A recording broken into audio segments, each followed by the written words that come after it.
Hi, everyone. Welcome to the second in this series of four talks about the everlasting covenant. Now, last time we explored what the everlasting covenant is, when it was formed, what it means for us today, especially this idea of how the everlasting covenant holds creation together in a kind of divinely ordained tapestry that we're not only part of, but are charged with protecting. And what we're going to look at in this talk is what happens when that covenant gets broken, the consequences of breaking the covenant, and how that comes about in the first place, what it is that breaks the covenant. Now, the first thing to say is that the Bible's pretty clear that when the everlasting covenant gets broken, the consequences are very severe. And in particular, we often encounter this language that seems almost eerily resonant in our own times of climate emergency and environmental destruction. Here, for example, is Isaiah, who talks about what happens when the earth mourns and withers. The earth lies polluted under its inhabitants, for they have transgressed the laws, violated the statutes, broken the everlasting covenant. Isaiah here couldn't be more explicit about the chain of cause and effect. When the everlasting covenant gets broken, this kind of environmental devastation is the result of that. And you find the same in the book of Hosea, who talks about how when there's no faithfulness, no love, no acknowledgement of God in the land, what happens then is that the beasts of the field, the birds in the sky, and the fish in the sea are swept away. Again, really vivid imagery and just weirdly resonant with what we're living through right now. Overall, when you get the Bible talking like this about environmental devastation, the language is really about a tapestry unraveling. In the original Hebrew, this is often an image that's returned to. We saw last time how the creation covenant is like a tapestry and we're part of it. This is describing what happens when there's a loose thread in that tapestry. And as it gets pulled on, the whole thing starts to fray. All of creation is at risk as a result of the covenant being broken. So how does this happen in practice? What is it that breaks the covenant?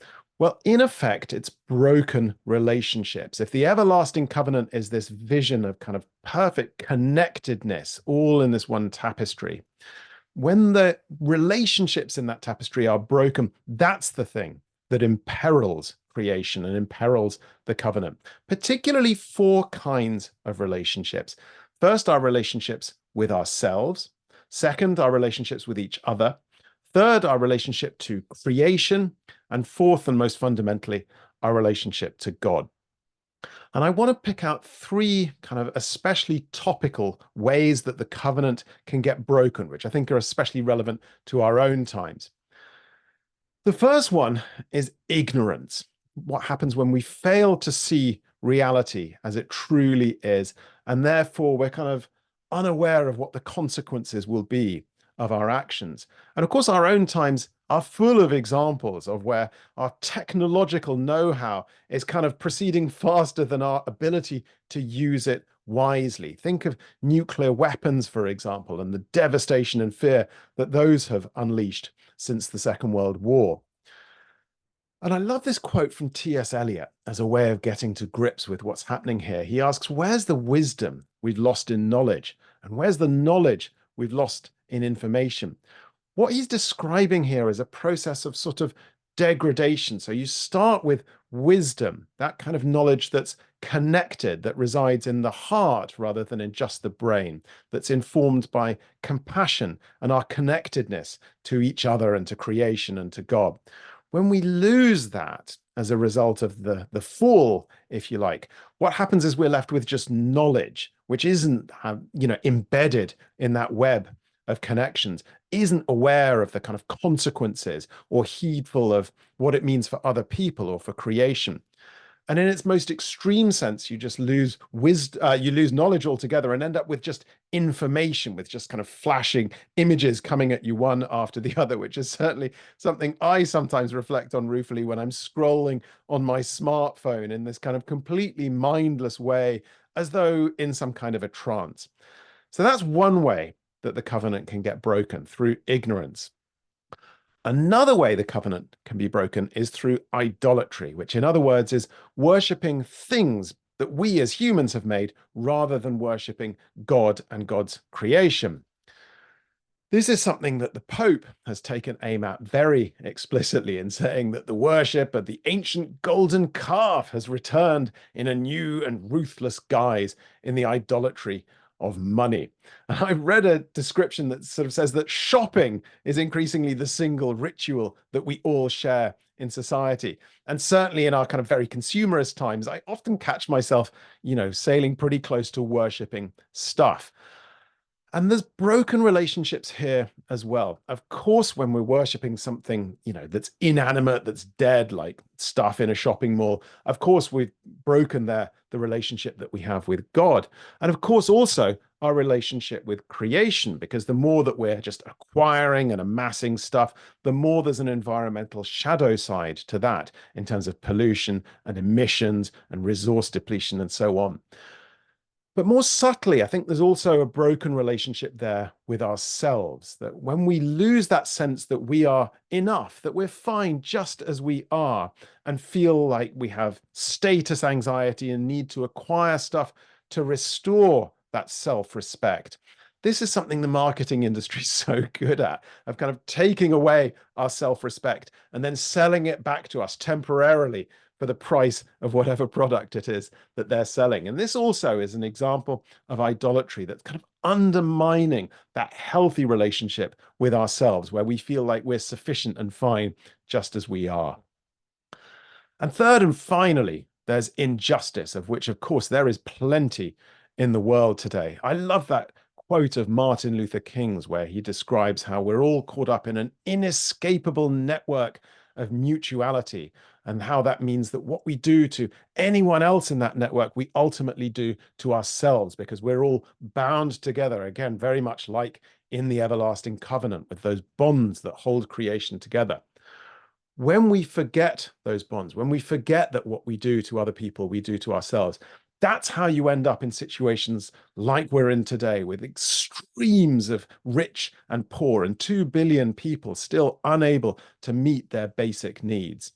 And it's worth saying that the Old Testament prophets had plenty to say in a completely enraged way about this kind of injustice. Here's Jeremiah observing how everyone is greedy for unjust gain, and from prophet to priest, everyone deals falsely. They do not know how to blush. And of course, there's plenty of that around in our times today, too. But let's get to an even deeper question in all of this, which is, where does evil come from in the first place? How does sin, how does kind of breaching the covenant begin for the first time? Now, of course, the traditional understanding of the book of Genesis is that what happens is that a snake comes down the tree, tempts Eve with an apple. Eve eats the apple, decides that it tastes great, decides to tempt Adam with it as well, and then everything falls apart. This is the kind of original sin version of things. But that account is not without problems when you stop and think about it, particularly in how it puts all of the origin of evil on Eve. It basically says it's the woman's fault. And Margaret Barker, the great scholar of temple theology who we started to meet in the last talk, has plenty to say about this. She observes that for 15 centuries at least, women have been the victims of the Adam and Eve story and have been blamed for being the victims. And it's certainly possible to trace that all the way through history, from early church desert fathers who were kind of coming out with appalling statements of sexism some of the time, all the way through the witch trials that happened all the way through medieval times, right up to now, where women still can't be ordained as priests in the Catholic or Orthodox churches, as if they're somehow lesser than men. So there's a kind of deep problem at the heart of that original sin idea of things.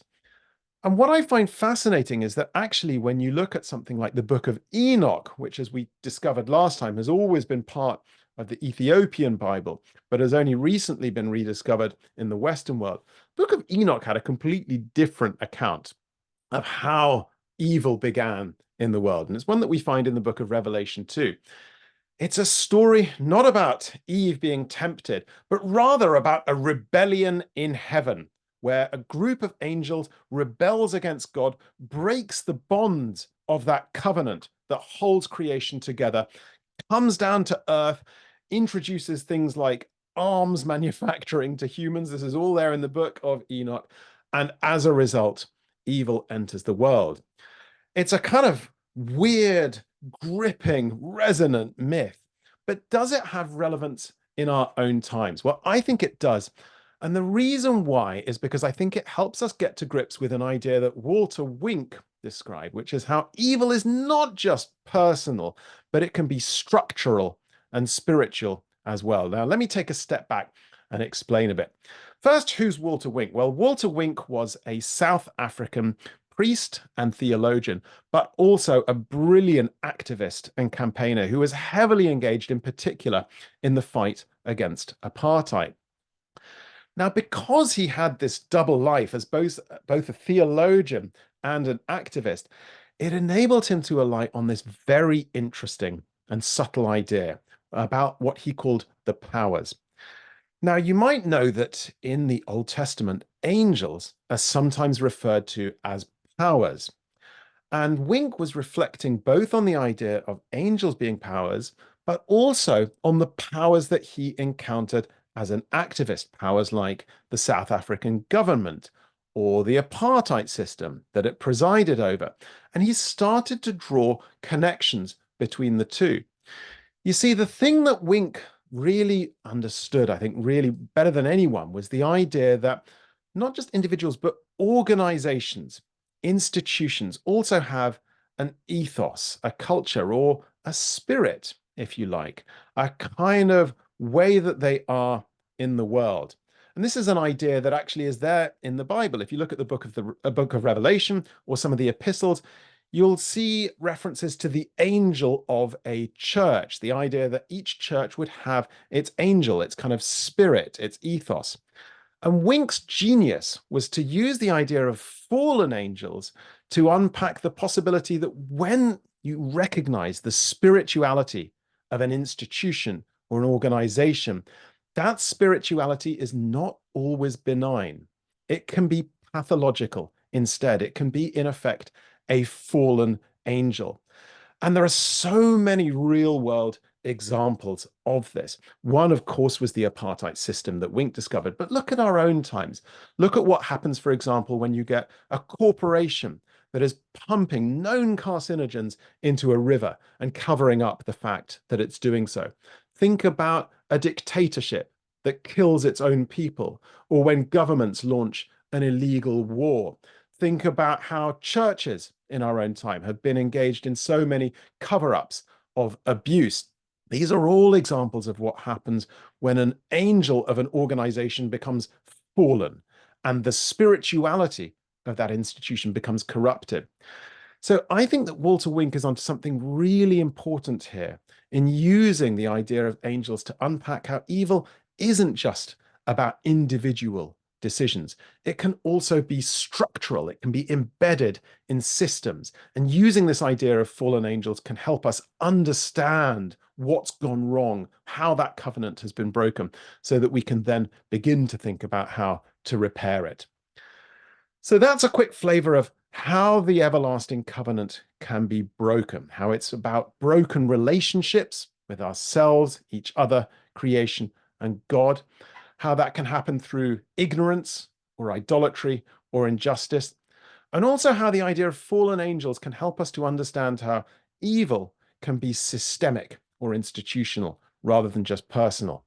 And in the next talk, we're going to start getting more optimistic again and looking at how do you mend a covenant that's been broken.